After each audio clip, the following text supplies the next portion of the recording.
لا إله إلا الله محمد رسول الله عليه صلاة الله وآله والأحبة. اعوذ باللہ من الشیطان الرجیم، بسم اللہ الرحمن الرحیم۔ ناظرین، آپ دیکھ رہے ہیں آئی ڈی ٹی وی، اور میرا آج کا موضوع ہے حضرت عیسیٰ علیہ السلام کے 4 معجزات۔ حضرت عیسیٰ علیہ السلام نے بنی اسرائیل کے سامنے اپنی نبوت اور معجزات کا اعلان کرتے ہوئے یہ تقریر فرمائی، جو قرآن مجید کی سورہ آل عمران میں ہے۔ اور رسول ہوگا بنی اسرائیل کی طرف سے یہ فرماتا ہوا کہ میں تمہارے پاس ایک نشانی لایا ہوں تمہارے رب کی طرف سے، کہ میں تمہارے لیے مٹی سے پرند کی سی مورت بناتا ہوں، پھر اس میں پھونک مارتا ہوں تو وہ فوراً پرند ہو جاتی ہے اللہ کے حکم سے، اور میں شفا دیتا ہوں مادرزاد اندھے اور سفید داغ والے کو، اور میں مردے جلاتا ہوں اللہ کے حکم سے، اور تمہیں بتاتا ہوں جو تم کھاتے ہو اور جو اپنے گھروں میں جمع رکھتے ہو۔ بے شک ان باتوں میں تمہارے لیے بڑی نشانی ہے اگر تم ایمان رکھتے ہو۔ اس تقریر میں آپ نے اپنے 4 معجزات کا اعلان فرمایا۔ پہلا، مٹی کے پرند بنا کر ان میں پھونک مار کر ان کو اڑا دینا۔ دوسرا، مادرزاد اندھے اور کوڑی کو شفا دینا۔ تیسرا، مردوں کو زندہ کرنا۔ چوتھا، جو کچھ کھایا اور جو کچھ گھروں میں چھپا کر رکھا اس کی خبر دینا۔ مٹی کے پرند بنا کر اڑا دینا، اس کی تفصیل یہ ہے کہ جب بنی اسرائیل نے یہ معجزہ طلب کیا کہ مٹی کا پرندہ بنا کر اڑا دے، تو حضرت عیسیٰ علیہ السلام نے مٹی کے چمگادڑ بنا کر ان کو اڑا دیا۔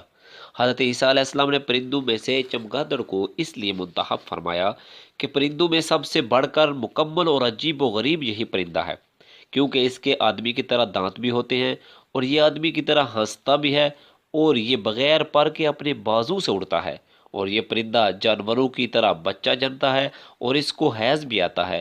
روایت ہے کہ جب تک بنی اسرائیل دیکھتے رہتے، یہ چمگادڑ اڑتے رہتے، اور اگر ان کی نظروں سے اوجھل ہو جاتے تو گر کر مر جاتے۔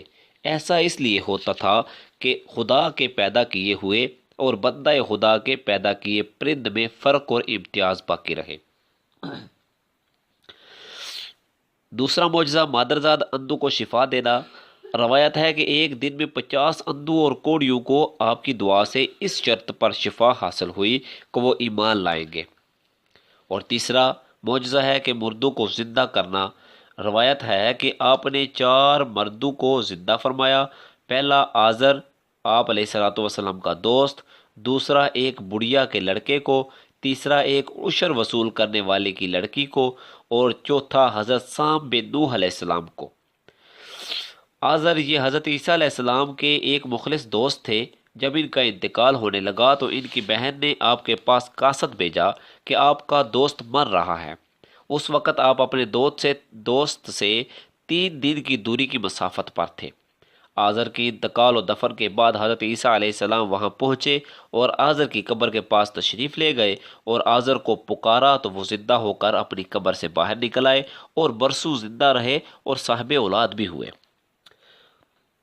اس کے بعد بڑھیا کا بیٹا یہ مر گیا تھا، اور لوگ اس کا جنازہ اٹھا کر اس کو دفن کرنے کے لیے جا رہے تھے۔ ناگہاں حضرت عیسیٰ علیہ السلام کا ادھر سے گزر ہوا تو وہ آپ کی دعا سے زندہ ہو کر جنازہ سے اٹھ بیٹھا، اور کپڑا پہن کر اپنے جنازہ کی چارپائی اٹھائے ہوئے اپنے گھر آیا، اور مدتوں زندہ رہا، اور اس کی بھی اولاد ہوئی۔ اور اس کے بعد عاشر کی بیٹی، ایک جنگی وصول کرنے والے کی لڑکی مر گئی تھی، اس کی موت کے ایک دن بعد حضرت عیسیٰ علیہ السلام کی دعا سے زندہ ہو گئی، اور بہت دنوں تک زندہ رہی، اور اس کے بھی کئی بچے ہوئے۔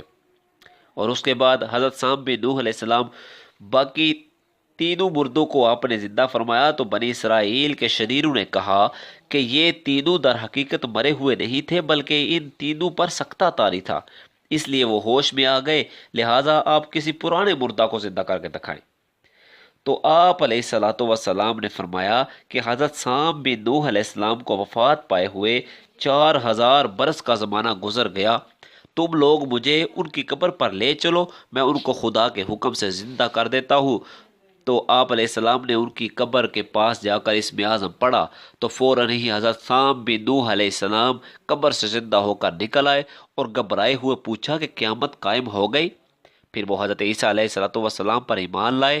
پھر تھوڑی دیر بعد ان کا انتقال ہو گیا۔